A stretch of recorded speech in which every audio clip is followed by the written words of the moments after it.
and welcome to a new episode of the Computomics podcast.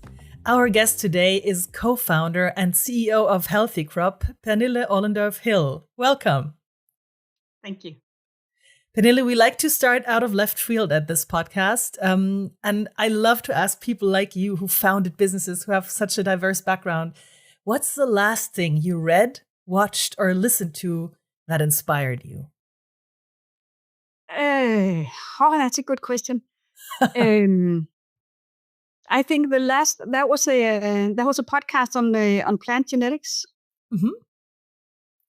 Any specific one? Do you wanna give a hint to our audience? It's a Danish podcast called Ubegribeligt.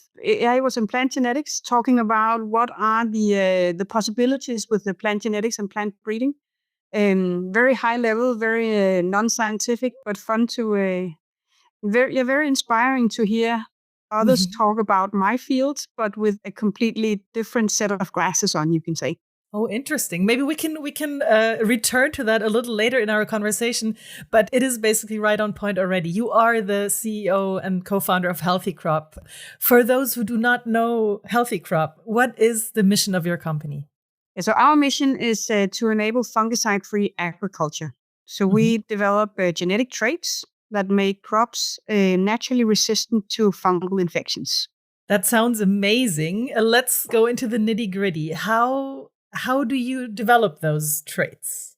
Yeah, so basically, we have found a naturally occurring enzyme, so an enzyme that already exists in the plant. And when we boost the production of this particular enzyme inside the plant, then the plant gets a stronger immune system, you can say. So it gets basically more efficient in fighting off fungal infections. So when we change just a little bit of the DNA in the plant, then the plant will produce more of this specific enzyme. And that enzyme will then degrade the fungal enzymes that the fungus will secrete into the plant to free up nutrients. And that means that the fungus will starve and the crop will remain healthy without any fungicides being applied. That's pretty amazing. Can you tell us a little more about that enzyme? What is it called? How did you discover it? Yeah, so it's a protease. It's called Nepenthesin. So a protease is basically an enzyme that degrades other proteins. And it was originally discovered at the University of Aarhus. So my co-founder and Professor Henrik, he has been working with feed. So crops for feed for many years. And there he worked with increasing the level of another enzyme called a phytase that is needed to free up phosphate, and that is needed in feed. And when he did those experiments, he saw that something in the plant was inhibiting or degrading the phytase, so the enzyme releasing phosphate. And then he thought, okay, if the plant is able to degrade the phytase, it might also be able to degrade phytases from fungal infections, and that could potentially stop a fungal infection. And then it started from there.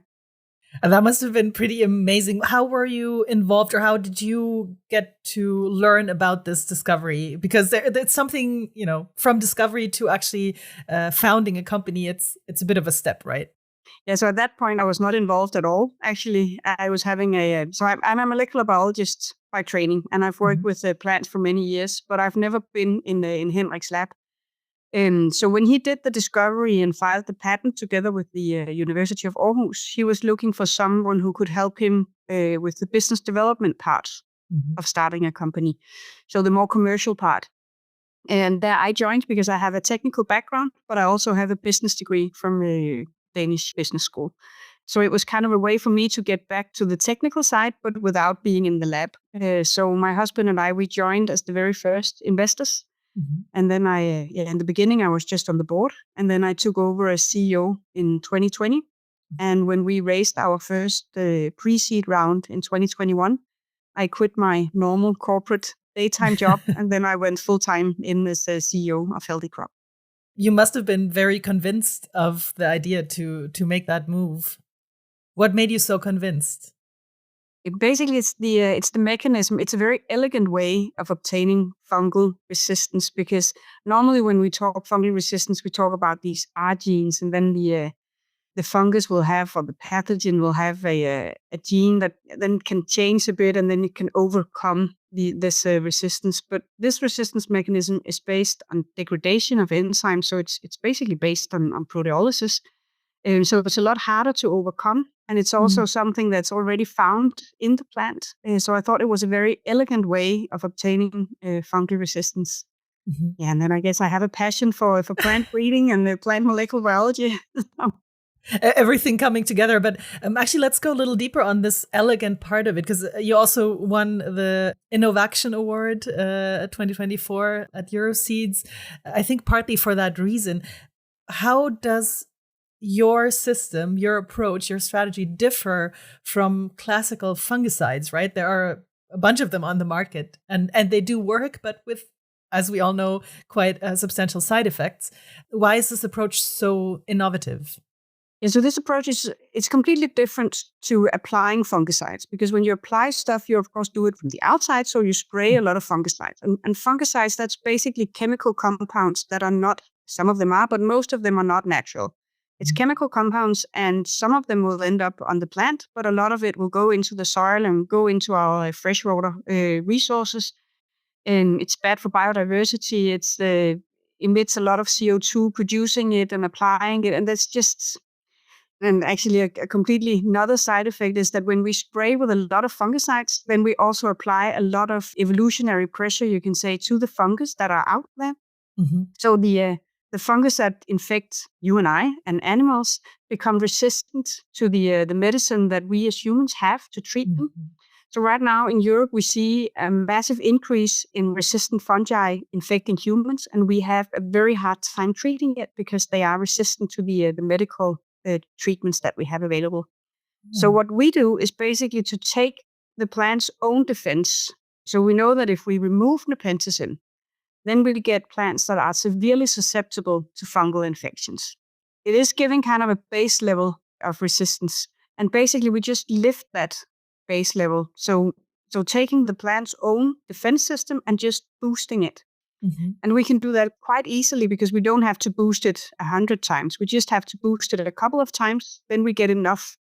Also because the protease, when it's expressed, it's not necessarily active. It doesn't become activated until the fungus will infect the plant. And that means that it works before harvest, but it also works after harvest. So we don't see any mycotoxins, because that's another thing about fungal infections. When you have a fungus growing on your crop, then that fungus will create or will emit some toxins called mycotoxins. And they are very, very toxic. And some of them are produced before you harvest, but they can also be produced while you store your crops after harvest, your seeds, basically. And what we see is that by overexpressing Nepenthesin, we get rid of all the mycotoxins because the fungus cannot grow on the crop. And that's both effective before and after harvest. Amazing. So to me, it sounds, if I'm trying to make an analogy, it sounds almost like a crossover between an immunotherapy and a vaccine, where you're using the plant's own immune defense system.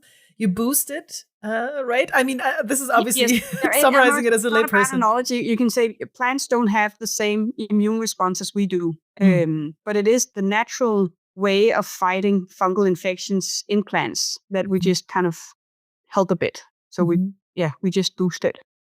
Yeah, you mentioned you boost it, and you only have to boost it a little. Can you go into a little more detail? How do you boost it, and what does a little mean?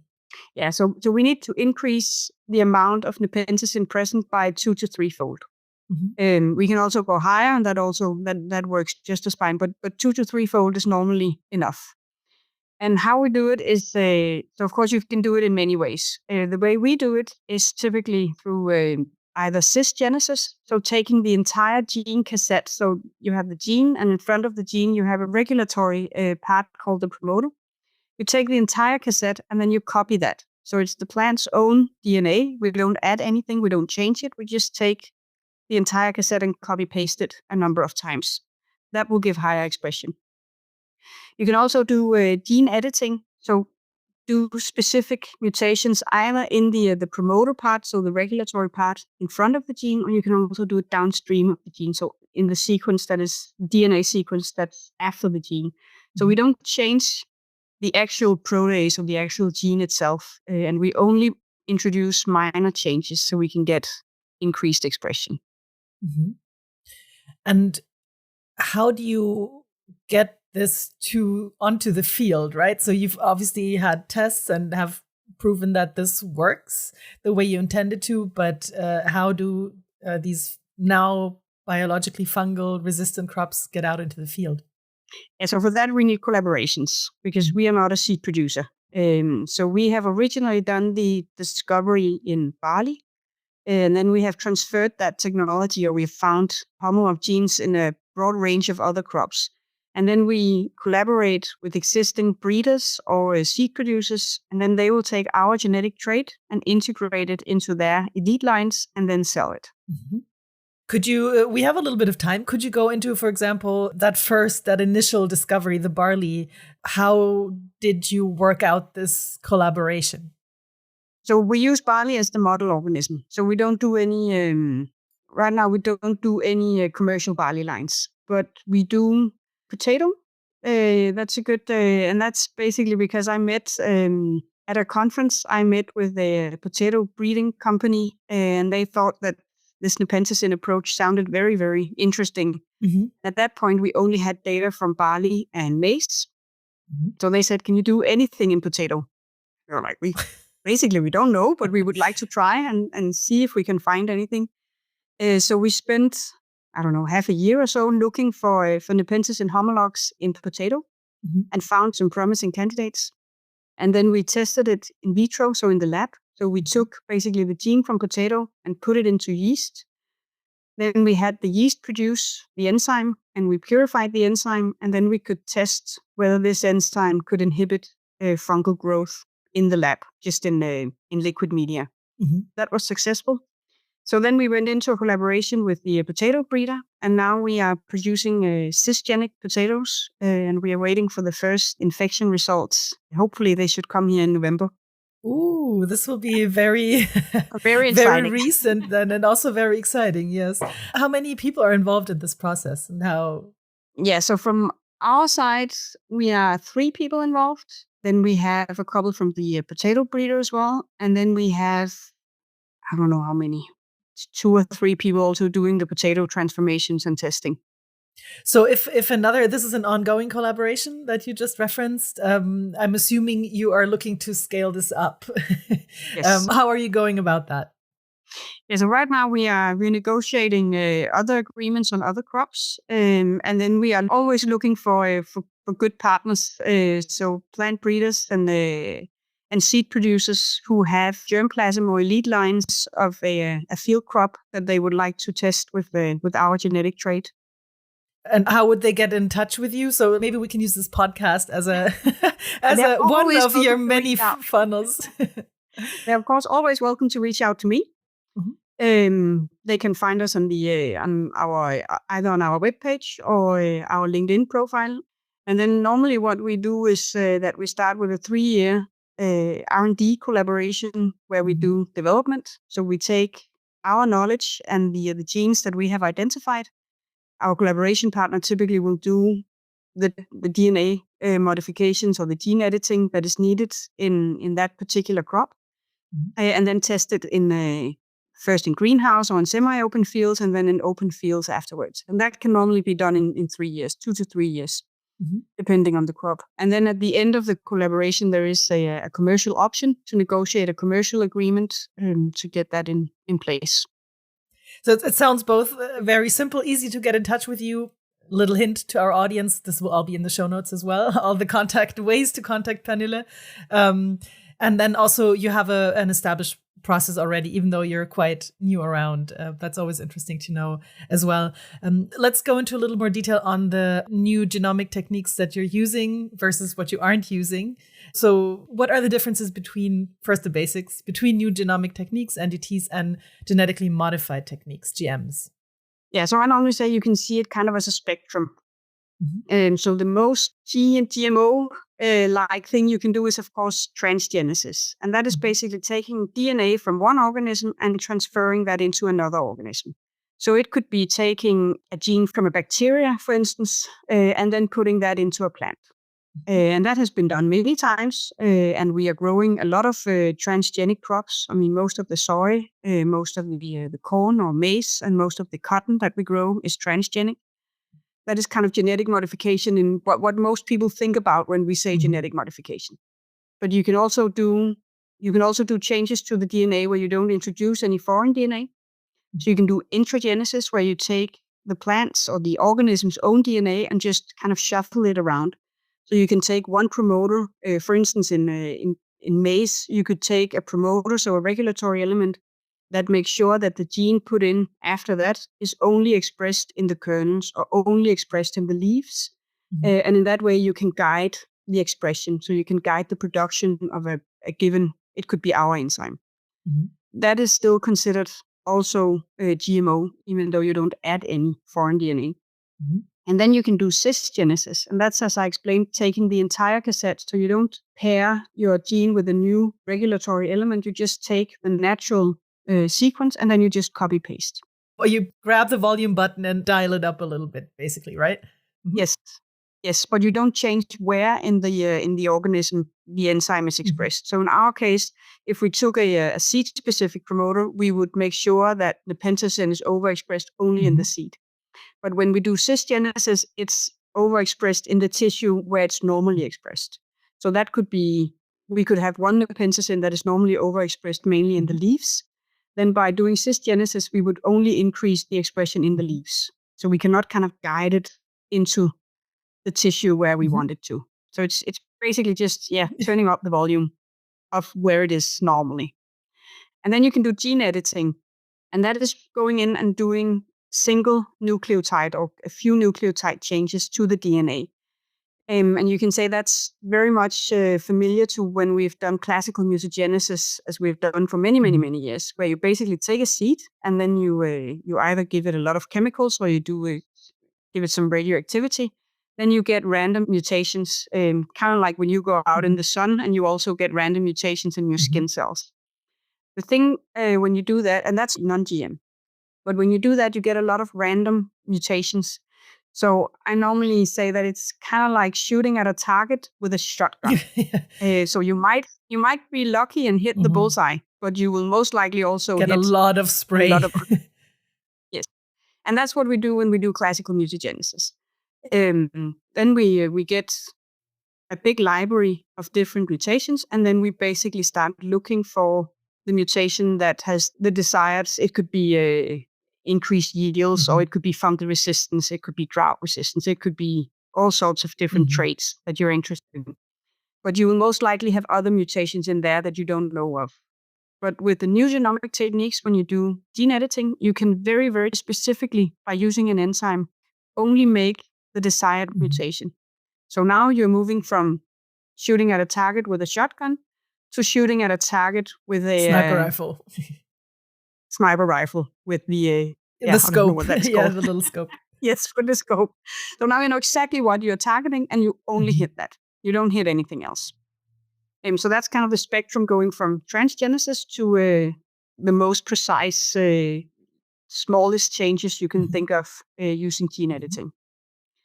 And what is right now one of our biggest challenges is that, so we use gene editing.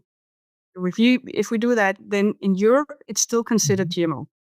But if we do it by classical mutagenesis, it's non-GMO.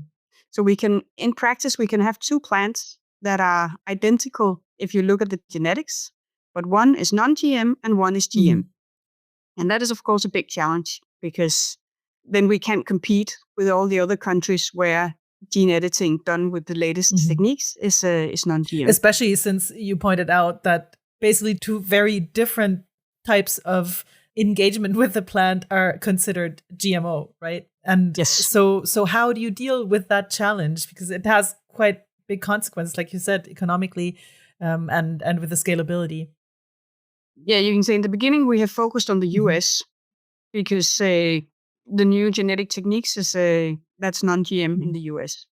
So we have, of course, focused on the US market.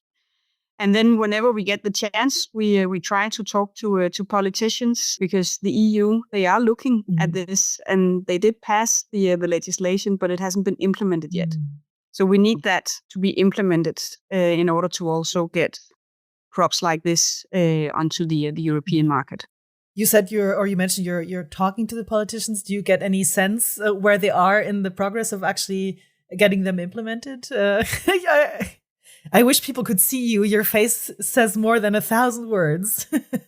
Hey, they don't say a lot. You probably can't, but No, I mean, we are optimistic and we believe that it will change. It's a matter of time. And of course, right now, the Danes have the presidency of the EU. So, of course, I'm keeping everything crossed that they will manage to get this through. But time is also running out as we only have until New Year. Yeah, but I'm still optimistic, hoping that it will happen within this year. I certainly hope so, too. Maybe as a last question, what is your vision going from this now very challenging landscape, maybe at the moment, but having the optimism and also having quite an elegant approach that seems to be very true to nature's actual biology. What's your vision for the future? My vision is, of course, that we can use technologies at hand to improve plant breeding, because it will give us a much more sustainable agricultural system. It will give us improved food safety. So I hope that when my kids grow up, then we don't have to spray with any fungicides, but that we can manage the pest in another way, in a more sustainable and a more natural way.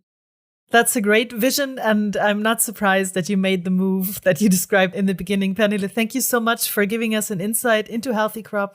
And as I said before, we'll obviously include all the links on the show notes so everyone can keep following your work. And I hope you'll be back maybe next year with the news that it's all been implemented and that you can go ahead in the European market. I would be happy to. And thank you for having me. Thank you for listening in today. Want to learn more? Then check out our show notes and more info on Computomics.com. If you have questions or want to propose a next guest, please reach out to us at podcast@computomics.com.